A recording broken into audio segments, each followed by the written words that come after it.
নবীর আদর্শ গ্রহণ করে নাই, আমি মুহাম্মদুর রাসূলুল্লাহ কসম করে বলছি কিয়ামতের দিন আমি আমার উম্মতকে উম্মত বলে পরিচয় দিব না। বুঝেছেন কথা? তাহলে আপনি এই কথা দ্বারা কি বুঝতে পাচ্ছেন? তাহলে মুসা নবীর চরিত্র খারাপ ছিল না, ঈসা নবীর চরিত্র খারাপ ছিল না। ও আমার ভাইরা, বুঝতে হবে কথাগুলি যুক্তিসঙ্গত কথা। আমার নবীর আদর্শ বাদ দিয়ে যদি মুসা নবীর আদর্শ মেনে নেন, ঈসা নবীর আদর্শ মেনে নেন, এটা যদি নবী গ্রহণ না করে, আল্লাহ গ্রহণ না করে, পৃথিবীতে আমার নবীর আদর্শ বাদ দিয়া অন্য কোন নেতার আদর্শ যদি আপনি মেনে নেন, কারণ এই নেতার আদর্শ আপনি যে নেতা হোক না কেন, কোন নেতার আদর্শ যদি আপনার জীবনে মেনে নেন, কিয়ামতের দিন নবী যেটা গ্রহণ করবেন না। আমাদের আদর্শের প্রতীক হলো মুহাম্মদ রাসূলুল্লাহ। তাই আল্লাহ পাক বলেছেন, লাকাদ কানা লাকুম ফি রাসূলিল্লাহি উসওয়াতুন হাসানা। আল্লাহু আকবার বলেন। আল্লাহ পাক বলেছেন, দুনিয়ার মানুষ নিঃসন্দেহে তোমাদের নেতার জীবনের মধ্যে তোমাদের জন্য রয়েছে উত্তম আদর্শ। ওই আদর্শ যদি তোমাদের জীবনে, তোমাদের সংসারে, তোমাদের সমাজে, তোমাদের রাষ্ট্রে বাস্তবায়ন করতে পারো, ওয়ায়াগফির লাকুম যুনুবাকুম আল্লাহু গফুরুর রহিম। আমি আল্লাহ পাক ঘোষণা করছি, আমি তোমাদের জীবনের সব গুনাহ মাফ করে আমি নেককার বান্দা হিসাবে তোমাদেরকে গ্রহণ করে নিব। বুঝেছেন কথা? তাহলে পৃথিবীতে কত লোক বলে আমি অমুক নেতার আদর্শ সৈনিক, আমি অমুক নেতার আদর্শকে বাস্তবায়ন করতে গিয়ে আমি আমার জীবন দিতে পারি। কোন নেতার আদর্শ বিশ্বনবী গ্রহণ করবেন না। আল্লাহ নিজেই বলেছেন, হো দুনিয়ার মানুষ, নিঃসন্দেহে তোমাদের নবীর জীবনের মধ্যে তোমাদের জন্য রয়েছে উত্তম আদর্শ। তাহলে আমাদের আদর্শর প্রতীককে মুহাম্মদুর রাসূলুল্লাহ। আজকের এই কথা যদি না বুঝেন, আমি তো পয়েন্টটা বড় করে কথা বলছি।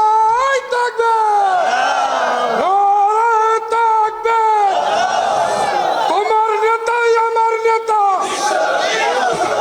সর্বকালের শ্রেষ্ঠ নেতা।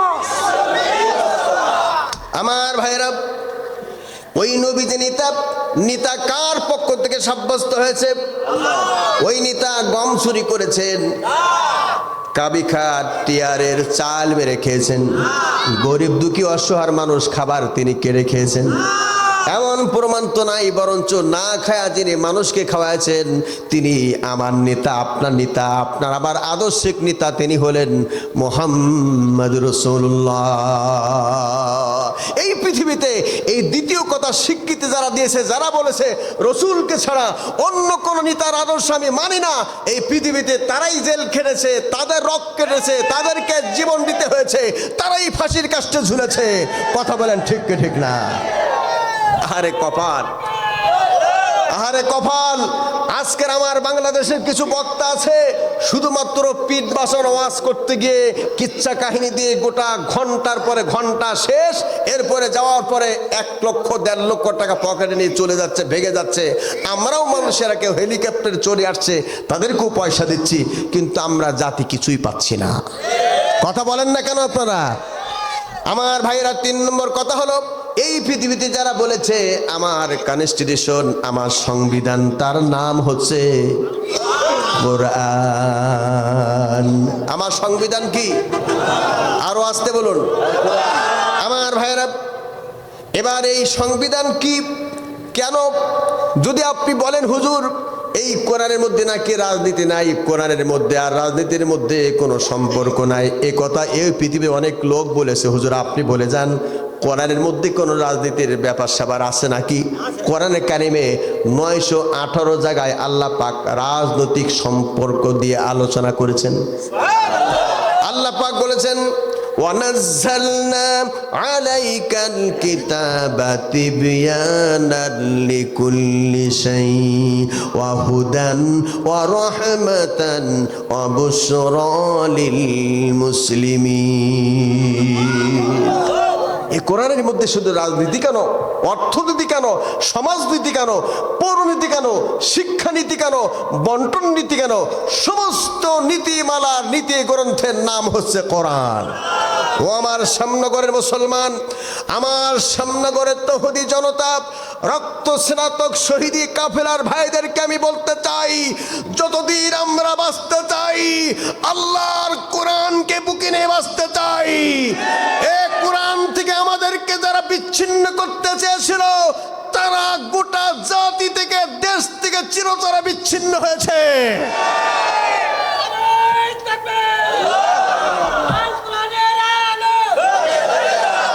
আমার মুসলমান ভাইয়েরা, এবার আসুন, কোরআন যদি আপনি সংবিধান হিসেবে না মানেন কি শাস্তি হবে আল্লাহ বলে দিচ্ছেন।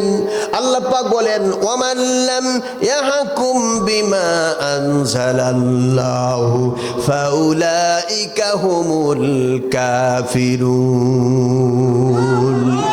আমার জমিনে যারা এই কোরআন দিয়ে বিচার কার্য ফয়সালা করে না, এক কথা যারা কোরআন দিয়ে আইন আদালত কোর্ট কাছারি পরিচালনা করে না, নিজেও মানে না, অন্যকেও মানতে দেয় না, আল্লাহ পাক বলেন ওদের দাড়ি টুপি জুব্বা থাকলেও ওরা হলো জাতে কাফের। এই কথা বলে না কেন? আবার আল্লাহ পাক একই সূরার মধ্যে বলছেন, ওয়ামান লাম ইয়াহকুম বিমা আনজালাল্লাহু ফাউলাইকা হুমুল ফাসিকুন। আমার এই বিধান দিয়ে, এই কোরআন দিয়ে যারা জমিনে বিচার কার্য ফয়সালা করে না, মানুষের তৈরি করা বিধান দিয়ে যারা ফয়সালা করে আল্লাহ পাক তাদের সম্পর্কে বলছেন, তাদের দাড়ি টুপি জুব্বা মসজিদ মাদ্রাসা করলেও, দান সদকা করলেও, আল্লাহ পাক বলেন তারা হলো সব ফাসেকের গোষ্ঠী। তারা জালেম, তারা ফাসেক, তারা কাফের। কথাটা কার কথা? আমার ভাইয়েরা, শেষ কথা আপনাদের সামনে বলতে চাই, কষ্ট হয়ে যাচ্ছে আপনাদের, সত্যি কষ্ট হচ্ছে, আপনারা ভুল করে ফেলছেন। কিন্তু আমার ভাইয়েরা, শেষ কথা হলো, এই পৃথিবীতে সব মানুষ বিপদে নাই, ক্ষতিগ্রস্ত নাই, মার খায় না, জেলে যায় না। চারটা কথা স্বীকৃতি যারা দিয়েছে, তারা মার খায়, জেলে যায়, জীবন দেয়, রক্ত দেয়। 4 নম্বর কথা হলো, যারা বলেছে আমার জীবন ব্যবস্থার নাম হলো ইসলাম, এই কথা স্বীকৃতি তারা দিয়েছে, এদের উপরে সব থেকে বেশি শাস্তির স্টিম রোলার চালানো হয়েছে। আমি আপনাদের সামনে ছোট্ট একটা দৃষ্টান্ত দিই। শ্যামনগরে শুদ্ধ গোটা বাংলাদেশি অনেকগুলো কারি সাহেব আছে যারা 16 বছর ধরে চাষ করেছে। এই কারি সাহেবদেরকে আপনারা 1 লক্ষ, 2 লক্ষ, 3 লক্ষ টাকা ডিমান্ড দিয়ে নিয়ে এসেছেন। কারি সাহেবরা স্টেজে ওঠার পরে কারি সাহেবরা কানের ভিতরে আঙ্গুল দিয়ে তিলাওয়াত করেছে, টান মেরেছে, এমন সুন্দর করে টান মেরেছে, আর রহমানু আল্লামাল কুরআন খলাকাল ইনসান। আমি কোনো কারি না, আল্লাহু আকবার এত বলার দরকার নাই, একজনই এবার তিলাওয়াত করে, আরেকজন আল্লাহ আল্লাহ, কথা বলেন না। আমার ভাইয়েরা, কারি সাহেব তিলাওয়াত করলেন, ডিমান্ড 1 লক্ষ টাকা, বুঝবেন কথা। এবার কারি সাহেব তিলাওয়াত করছেন, আর পাশে এমপি মহোদয় বসা। তাই বলে আপনি এমপি না কিন্তু মনে করেন না, আমি আপনাকে দিয়ে বোঝাতে যাচ্ছি। এমপি সাহেব পাশে বসা, কারি সাহেব কানের ভিতরে আঙ্গুল দিয়ে তিলাওয়াত করছে, এত সুন্দর কণ্ঠে তিলাওয়াত করছে। তিলাওয়াতের কণ্ঠ শুনে এমপি মহোদয় চোখ মুছতেছে টিস্যু দিয়ে। কথা বল না কেন? আমার ভাইয়েরা, এইবার তিলাওয়াত শেষ। এমপি সাহেব বললেন, কারি সাহেব হুজুর এত সুন্দর তিলাওয়াত আপনি করেছেন, আপনার বাড়ি কই? কারি সাহেব বললেন, আমার বাড়ি চট্টগ্রাম। কয় যাবেন কোন সময়? কয় আগামীকাল সকালে যশোর বিমানবন্দর থেকে ঢাকা যাব, ঢাকা থেকে কক্সবাজার যাব। হুজুর চিন্তা করেন না, কর্তৃপক্ষ আপনাকে কয় টাকা ডিমান্ড করে নিয়ে এসেছে? 1 লক্ষ টাকা। এমপি সাহেব বললেন, হুজুর এত সুন্দর তিলাওয়াত আপনি করেছেন, আমার মনটা পাগল বানিয়ে ফেলেছেন। পকেটে হাত দিয়ে 1 লক্ষ টাকা বের করে 1000 টাকার একটা বান্ডেল তুলে দিয়ে বললেন, হুজুর আপনাকে আমি খুশি করলাম।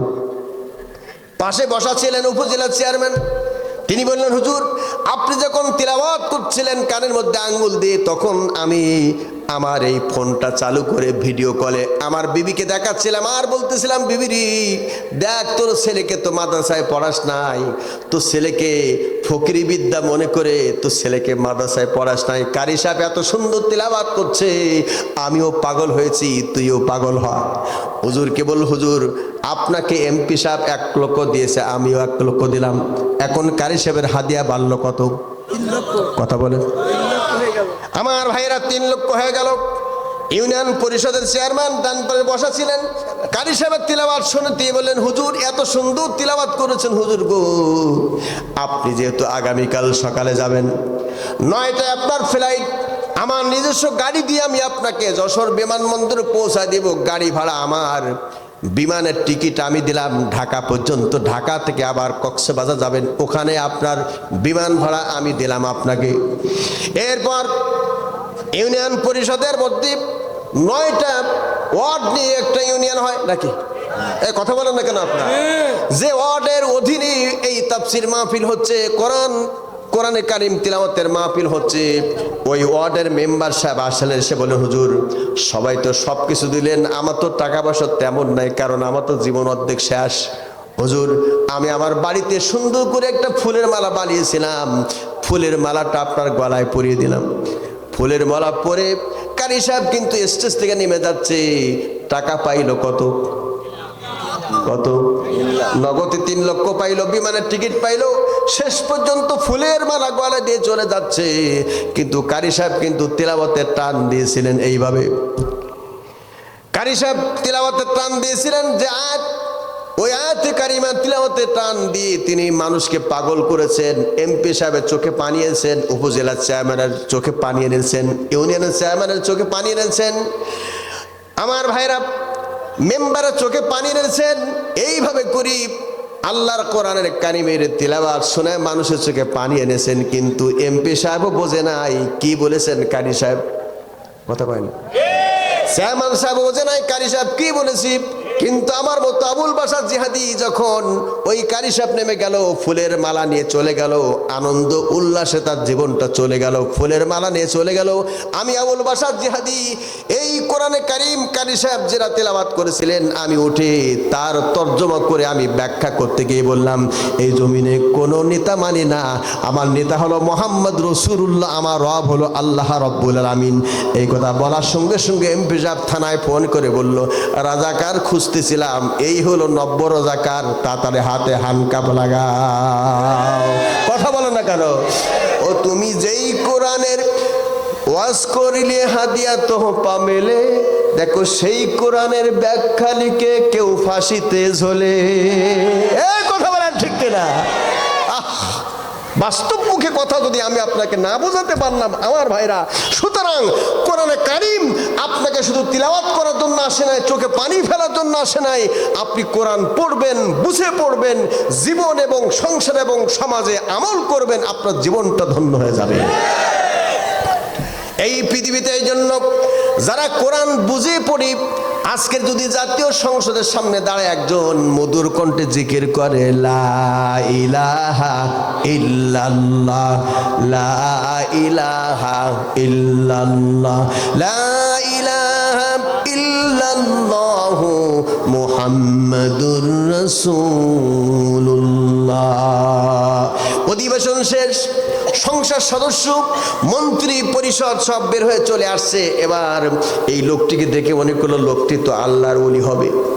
বাড়ি কই? আমার বাড়ি পঞ্চগড়। ঠিক আছে, আপনি 5 স্টার হোস্টেলে থাকেন, আপনি তো আল্লাহর ওলি, এত সুন্দর জিকির করেছেন, আপনার জন্য এই হোটেল বরাদ্দ থাকলো। আগামীকাল সকালে আপনার বাড়ি যাওয়ার জন্য আমি আপনার জন্য এসি গাড়ির টিকিট বরাদ্দ করে দিলাম। ওই জায়গায় দাঁড়িয়ে পরের দিন আরেকজন বলল, এই সংসার তোমরা আল্লাহর কোরআন দিয়ে চালাও, যদি আল্লাহর কোরআন দিয়ে না চালাও, কিয়ামতের দিন তোমাদেরকে আল্লাহর আসামির কাঠগড়ায় দাঁড়াতে হবে। এই কথা বলার সঙ্গে সঙ্গে এমপি সাহেব বলল, এতদিন আমরা জঙ্গি খুঁজতেছিলাম, এই হলো নাম্বার 1 জঙ্গি। আমার ভাইরা, তার মানে হলো কোরআন দিয়ে যদি মানুষকে ব্যাখ্যা করে দেওয়া হয়, তাদেরকে জঙ্গি নাম দেওয়া হয়। আর যারা কোরআন শোনায়, মানুষের চোখে পানি এনে টাকা নিয়ে চলে যায়, ওদের গলায় ফুলের মালা ওঠে। আমার ভাইরা, শেষ কথা হলো, এই পৃথিবীতে যারা বলেছে ইসলাম আমার জীবন ব্যবস্থা, এবার বলুন আমাদের জীবন ব্যবস্থার নাম কি? আরো জোরে বলুন, আরো আস্তে বলুন। আল্লাহ ছাড়া মাবুদ নাই, রসুল ছাড়া নেতা নাই। সাউন্ড ঠিক করে ওইভাবে থাক, এইভাবে থাক। আল্লাহ ছাড়া মাবুদ নাই, রসুল ছাড়া নেতা নাই। ঠিক কি না? আমি বলিছি না ভাই, বাড়ানো লাগবে না, এমনি ভালো হচ্ছে আলহামদুলিল্লাহ। আল্লাহ ছাড়া মাবুদ নাই, রসুল ছাড়া নেতা নাই, ইসলাম ছাড়া নেই রে কোনো দিন, সেই দিন আজ হরে শামিল কুল্লু মুসলিমিন। আল্লাহ ছাড়া মাবুদ নাই, রসুল ছাড়া নেতা নাই। ঠিক কি ঠিক না? কোরআন পড়ো, হাদিস পড়ো, পড়ো দিনী বই, ঈমান আনো, আমল করো, নবী করো সই।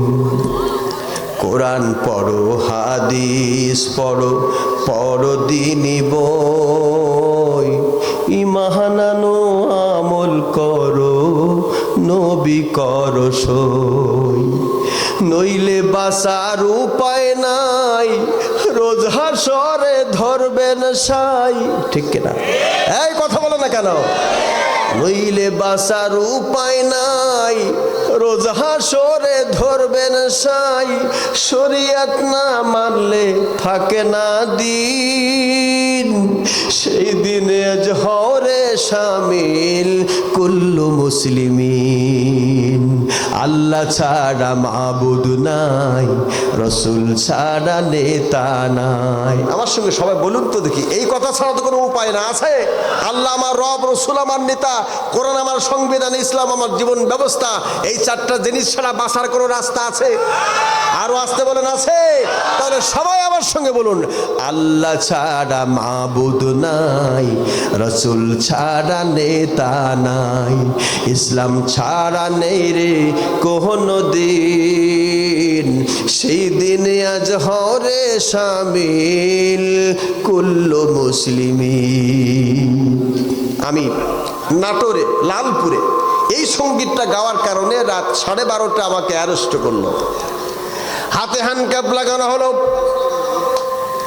হ্যান্ডকাপ লাগাবার পরে আমাকে নাটোর লালপুর থেকে রাত 3:30টার সময় আমাকে নাটোর কেন্দ্রীয় কারাগারের সামনে যখন আনলো, তখন আমার চেহারার মধ্যে হাস্যোজ্জ্বল, আমি হাসতে চাই। ইসলাম ধর্মের নামটা কি? শ্রেষ্ঠ। সবাই বলুন, এই কথার সঙ্গে আপনারা সবাই একমত তো? একমত। এবার শোনেন, একমত আমিও আপনাদের সঙ্গে 30 সেকেন্ডের জন্য একমত বুঝাবার খাতিরে। এই এলাকায় কোনো স্কুল আছে? প্রাইমারি স্কুল, হাই স্কুল আছে? আমি মাত্র 2 মিনিট কথা বলবো, এরপরে আলোচনা শেষ করব। যদি আমার দিকে আপনার একটু কান লাগে। এই ক্লাস 7-এ একটা ছেলে খুব মেধাবী বা ব্রিলিয়ান্ট। এই ছেলেটি এই ক্লাসে তার সাবজেক্ট হলো 10টি, প্রতি সাবজেক্টের মার্ক হলো 100। তাহলে 10টা মিলে আপনি একটা সাবজেক্ট যদি 100 হয়, 10টায় কত হবে? 1000 মার্ক। ছেলেটি খুব মেধাবী ব্রিলিয়ান্ট ছেলে, এ খুব চেষ্টা করেছে, চেষ্টা করে তার মার্ক অর্জন করতে পেরেছে 800, 1000 পারে নাই। 800 মার্ক অর্জন করার খাতিরে স্কুলে এই ক্লাসে যত শিক্ষক আছে, 10টা সাবজেক্টে 10 জন শিক্ষক অথবা থাকতে পারে যে 2 জন শিক্ষক বা 3 জন শিক্ষক সাবজেক্ট ভাগ করে নেয়। এই সমস্ত শিক্ষকরা বলেছে এই ছেলেটি খুব মেধাবী, কাজে এই ছেলেটি 1000 পায় নাই, 800 পেয়েছে, ছেলেটিকে ফার্স্ট ক্লাস ঘোষণা দেওয়া হলো। কথা কয় না?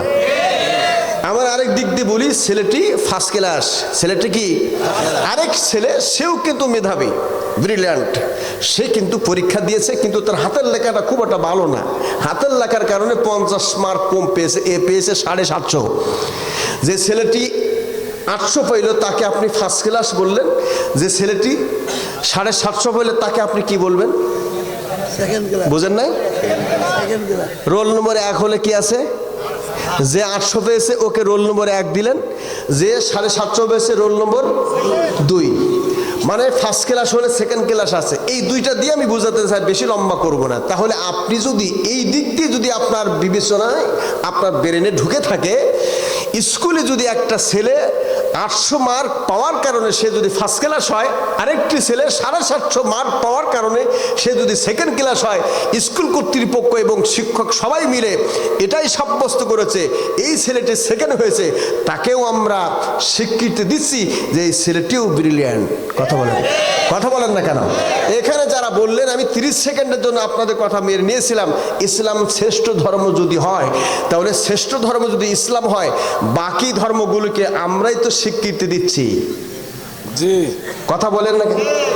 ইসলাম যদি শ্রেষ্ঠ ধর্ম হয়, তাহলে ইসলামকে আমি মেনে নিলাম ফার্স্ট ক্লাস। স্কুলে ছেলেটি 800 পেয়েছে, ফার্স্ট ক্লাস বললাম, যে 750 পেয়েছে তাকে আমি সেকেন্ড ক্লাস বললাম। ইসলাম যদি শ্রেষ্ঠ ধর্ম হয়, আমি ইসলামকে ফার্স্ট ক্লাস মানলাম। ইসলামের পরে বৌদ্ধ ধর্ম, খ্রিস্ট ধর্ম, তারপরে হিন্দু ধর্ম সহ অন্য যত ধর্ম আছে সমস্ত ধর্মকে আমরাই তো স্বীকৃতি দিচ্ছি। কথা বলেন না কেন? কাজেই আজকের আবুল বাশার জিহাদিকে দাওয়াত দিয়ে এই কথাটা আমাদের ভুল ভেঙে গেল। ইসলাম কোনো শ্রেষ্ঠ ধর্মের নাম নয়। ইসলাম তাহলে কি ধর্ম? এ কথা আমি বললেও চলবে না, আমার এই ভাষ্যকার সাহেব বললেও চলবে না, সভাপতি মহোদয় বললেও চলবে না, আমার বাবাজি মুরব্বীরা বললেও চলবে না, আমরা কোরআন থেকে তা খুঁজে পাবো। আল্লাহ পাক বলেছেন ইসলাম কোন শ্রেষ্ঠ ধর্মের নাম নয়। ইন্নাদ-দীনা ইনদাল্লাহিল ইসলাম। ইসলাম হলো একমাত্র জীবন ব্যবস্থার নাম হলো ইসলাম। আল্লাহ পাক বলেন ওয়া মাইয়াবতাগি গায়রাল ইসলামি দীনান ফালাই ইউকবালা মিনহু। আল্লাহ পাক বলেন ইসলাম ছাড়া অন্য কোন ধর্ম আমি আল্লাহর কাছে গ্রহণযোগ্য হবে না। কথা বলেন ঠিক কিনা? তাহলে আমার আলোচনা থেকে যদি আপনারা কিছু না নিয়ে বাড়ি যেতে পারেন, আগামীকাল সকালে কি হবে? হুজুর কি ওয়াজ করছে? ওরে বাবারে, ওয়াজে তুফান উড়াই দিয়ে গেছে। কি ওয়াজ করছে? কয় তাই কি আর মনে আছে? কথা কয় না। আচ্ছা হুজুর কি ওয়াজ করছে? ইউসুফ আর জুলাইখার ওয়াজ করছে। আচ্ছা তুমি বলো তো, জুলাইখা পুরুষ না মহিলা? আমাদের অবস্থা তাই হবে না? কাজে এখান থেকে আমরা কিছু কথা শিখে বাড়িতে নিয়ে যাব। ইসলাম কোনো শ্রেষ্ঠ ধর্মের নাম নয়, ইসলাম হলো একমাত্র জীবন ব্যবস্থা।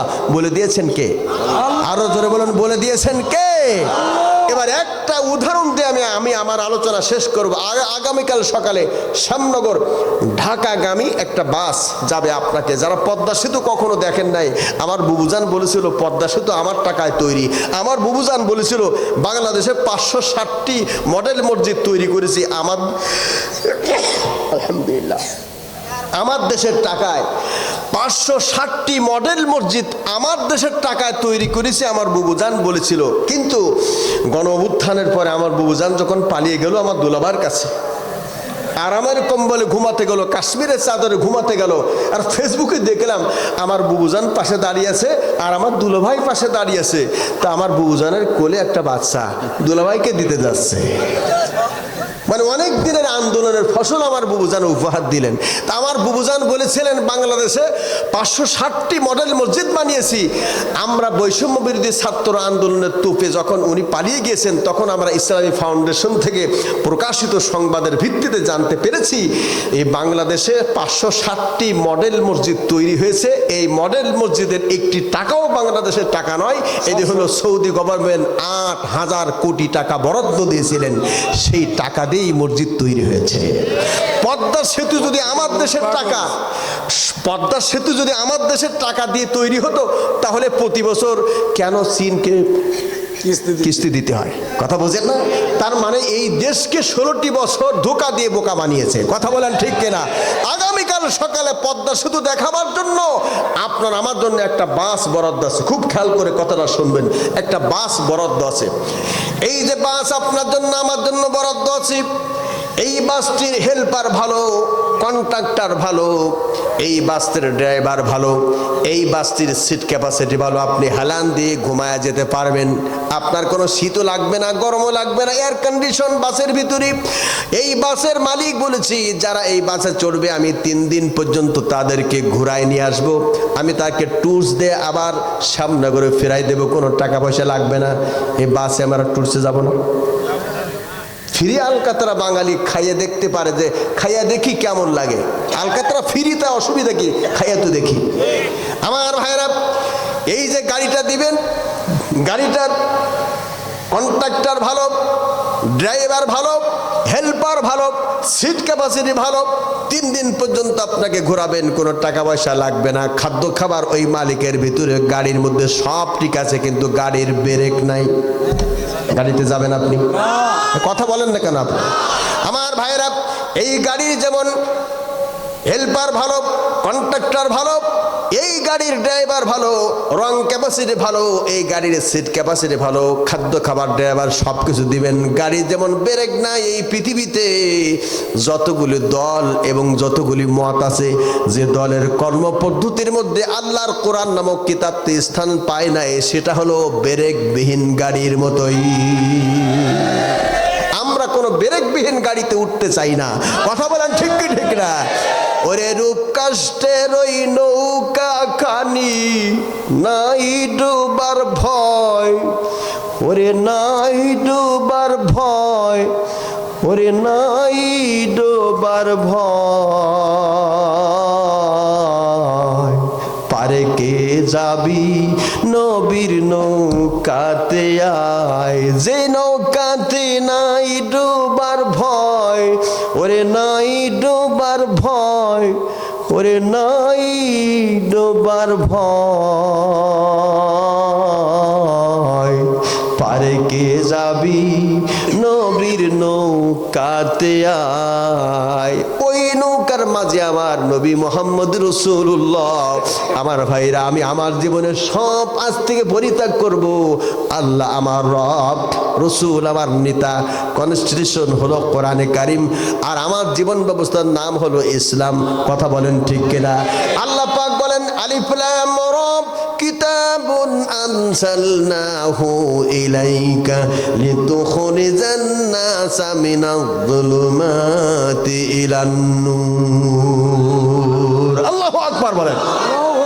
আমার ভাইরা, আমি এটা বিশ্বাস করি যে এখনো যদি আলোচনা চালিয়ে যায়, একটা লোক প্রস্রাব করতে ওঠে নাই, এ কি আশ্চর্য! এই আকর্ষণ কি আমার? কার আকর্ষণ? কার আকর্ষণ?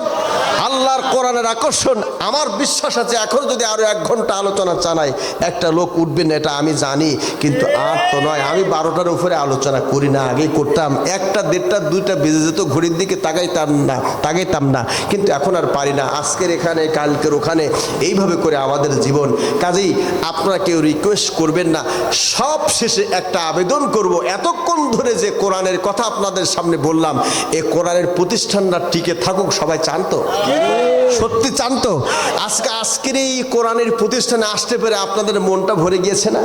আলহামদুলিল্লাহ। এখানে আপনারা ছাত্র দিবেন, ধান দিবেন, পয়সা দিবেন, টাকা দিবেন। মাঝে মাঝে আপনারা চিংড়ি মাছের ঘের আছে, এখানে 10 কেজি 20 কেজি চিংড়ি মাছ দিয়ে এই মাদ্রাসার এতিম অসহায় ছেলেদেরকে আপনারা সহায়তা করবেন, একটা কোরআন কিনে দিবেন, তাদের একটা পোশাক বানিয়ে দিবেন। তাহলে কিয়ামতের দিন কি হবে? এই যখন হাফিজে কোরআনকে কিয়ামতের দিন আল্লাহ পাক একটা সুপ্রিম পাওয়ার দিবেন। বিশ্বনবী বলেছেন, মান কোরআন কোরআনা ফান কোরআন কোরআনা। হ্যাঁ, আস্তে আস্তে কথাটা শেষ করতে দেন, আর মধ্যে আজান। আচ্ছা, এখন রাত 12টা বাজে, এখন যদি আজান দেয় তেমন পিটানে খেয়ে মারা লাগবে। কারণ আজান শুনলে পরে আশেপাশে যত লোক আছে ওরা মনে করবে ফজরে আজান হয়েছে, ওরা আসবে, ছুটে এসে দেখবে ইমামও নাই, মুয়াজ্জিন নাই, খাদেম নাই, আজান দিল কোন শালা, এটাকে ধর। আমি তো তখন বিপদে পড়ে যাব। কথা বলেন ঠিক কিনা? আল্লাহ পাক রাসূল বলেছেন, মান ক্বরাআল কুরআনা ফাস্তাযহারাহু ফাহাল্লা হালালাহু ফাহাররামা হারামা আদখালাহুল্লাহুল জান্নাহ।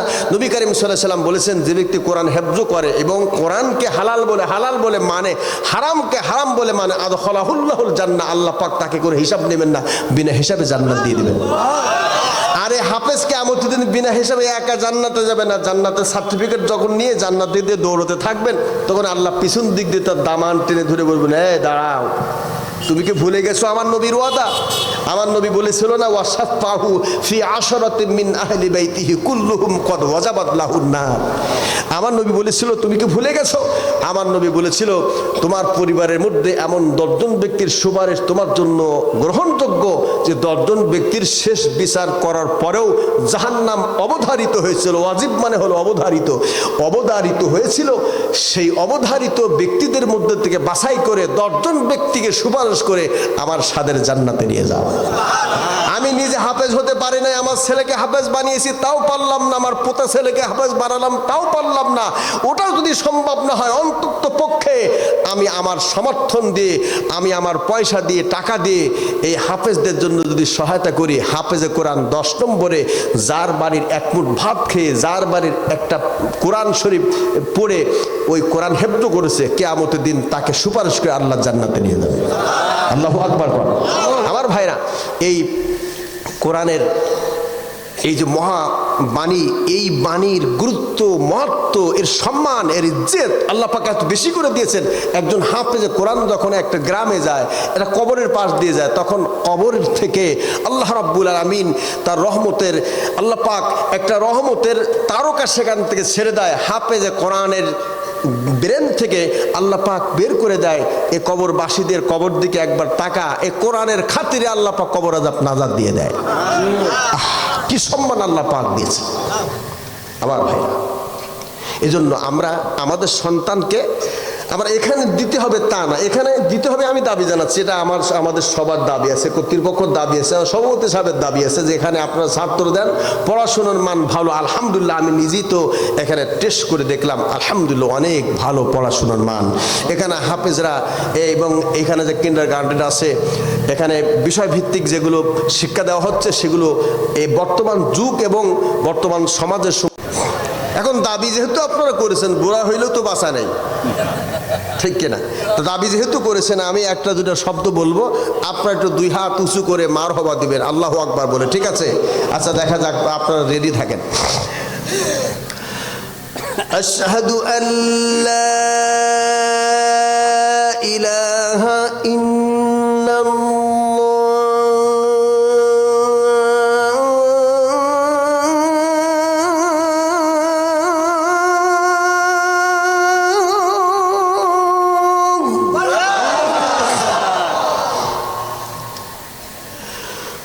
أشهد أن محمدًا رسول الله।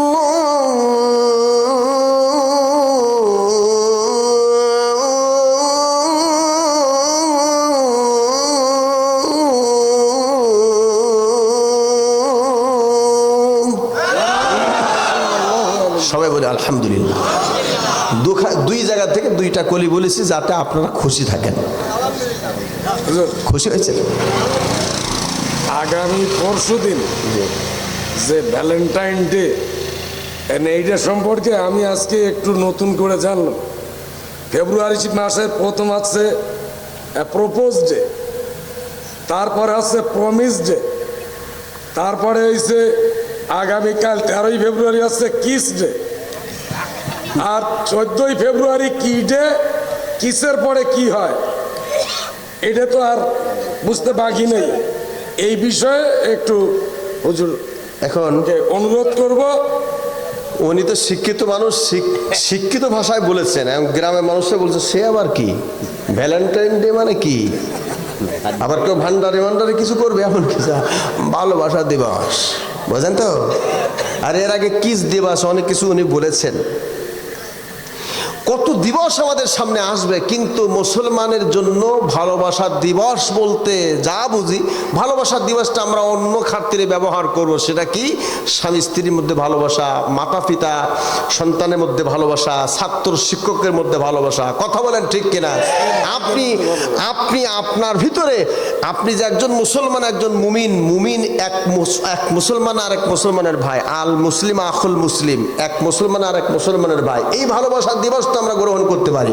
কথা বলেন ঠিক কিনা? কিন্তু আমরা ওই দিন করব কি? ওই দিনটা তো মুসলমানের পক্ষ নয়, এই দিনটা হলো ইহুদি আর খ্রিস্টানের পক্ষ থেকে। আমরা যতক্ষণ খ্রিস্টবাদ, ইহুদিবাদ, নাস্তিক্যবাদ দূর করতে না পারবো, আমাদের কপাল যদি এক পদ্মা উড়ায় ফেলি আমরা সিজদা দিয়ে, আমাদের এই সিজদা আল্লাহর দরবারে মঞ্জুর হবে। কোন দিবস বলতে যে দিবসগুলি ইসলাম অ্যালাউ করে না, এই ধরনের কোনো দিবস কেন আপনি দেখতে পারেন না? আপনি ওই দিবসগুলি দেখতে পারেন না যে দিবসগুলি আগামীতে আসবে? সে দিবসগুলির মধ্যে অন্যতম দিবস, সে দিবস হলো মুহররম। কথা বলেন না কেন? মুহররম কি? মুহররম বলতে আমরা মনে করি ওই দিন হলো ইমাম হুসাইন কারবালার ময়দানে শহীদ হয়েছিল, তা না। এই মুহররম দিবসের 19টি ঐতিহাসিক বর্ণনা আছে। মুহররম দিবসটা ঐতিহাসিক বর্ণনা আছে, সেই বর্ণনার আলোকে আমরা মুহররম দিবস পালন করি। আরেকটা দিবসের নাম হচ্ছে আরাফা দিবস। যেদিন হলো আরাফা, অর্থাৎ সৌদি আরবে জিলহজ মাসের 9 তারিখে আরাফা হয়। ওই আরাফার দিনে রোজা রাখা, রসুল করিম সাল্লাল্লাহু আলাইহি ওয়াসাল্লাম বলেছেন যে ব্যক্তি আরাফার দিনে রোজা রাখে, এই দিবসটা যে ব্যক্তি পালন করে, আল্লাহ পাক তার 1 বছর আগে এবং 1 বছর পিছনের গুনাহ মাফ করে দেন। আমরা এই সমস্ত দিবস খুলে খুলে আমরা ওগুলি পালন করব, অথচ আমরা দেখতেছি যে ফুল কিন্তু অলরেডি বিক্রি শুরু হয়েছে। ভ্যালেন্টাইন দিবস হয়েছে ভালোবাসা দিবস, শয়তানি দিবস। এই দিবস কোনো মুসলমানরা পালন করতে পারে না। কথা বলেন ঠিক কিনা? আমার আলোচনা অনেক লম্বা হয়ে গেছে, আই এম ভেরি সরি, আমি দুঃখিত।